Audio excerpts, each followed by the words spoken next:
exciting time. And you know why it's so exciting? It's because we're actually changing Fable 3.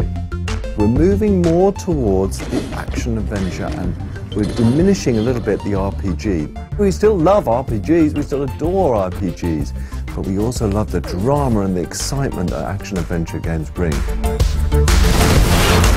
We've got a completely new GUI system. I know this sounds boring, but those two-dimensional lists that role-playing games have, I hate. The GUI is new for Fable 3 in that it's going to be 3D and interactive in a very 3D environment. So you'll be able to walk through the GUI and treat it as if it's just another part of the Fable world.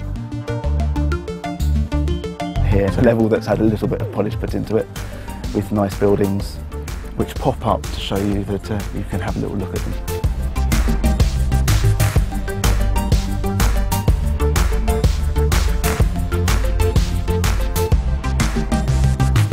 I want dressing rooms where I can change my clothes. I want armories where I can craft my weapons.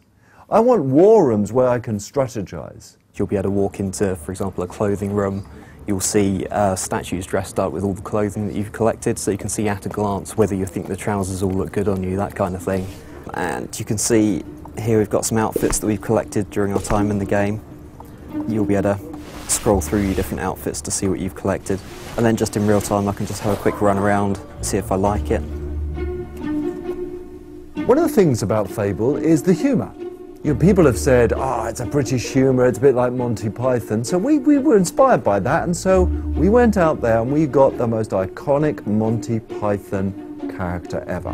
John Cleese is one of the major players in Fable 3. Okay. Now I've got some strange man in here who's moving around. I played Jasper, who is the butler at the Royal Palace, and he was originally butler to the king who's gone all wrong, the naughty one. And now he is the great and faithful and loyal attendant on the young fellow who's going to become the hero, or the young girl who's going to become the heroine. The bottom half of your chicken suit has arrived, and I've prepared it for you. Yes, this is exactly the sort of future I imagined for myself when I got into butling. He's a little formal because he's an old-fashioned British-style butler, but the warmth and the emotional identification with the hero or heroine is very strong. Ah, a new mask! You'd be completely anonymous wearing this on your face. Wear it anywhere else on your person, I expect you would achieve exactly the opposite effect. Your butler will be very unique to you. He's recording more lines than almost anyone else in the cast because of that. After that, you are to continue your combat training with Sir Walter. You start Fable 3, it's kind of like you started Fable 1 and Fable 2. You start fairly powerless, and what you've got to do is you've got to bring together followers to overthrow this tyrant king. On your journey to overthrowing that king, you're going to make people promises. And I love the relevance to today, because what you'll find is the promises you make are going to have to be fulfilled. But just like presidents and prime ministers in today's world, it's so hard to keep those promises. The trouble with most leaders is that ultimately they just want to be in charge. And they may cover it up under the feeling that they want to do good or make these changes, but basically they just like being top dog. And then about halfway through the game, you become king or queen. You rule Albion. It's that feeling of power, of dominance.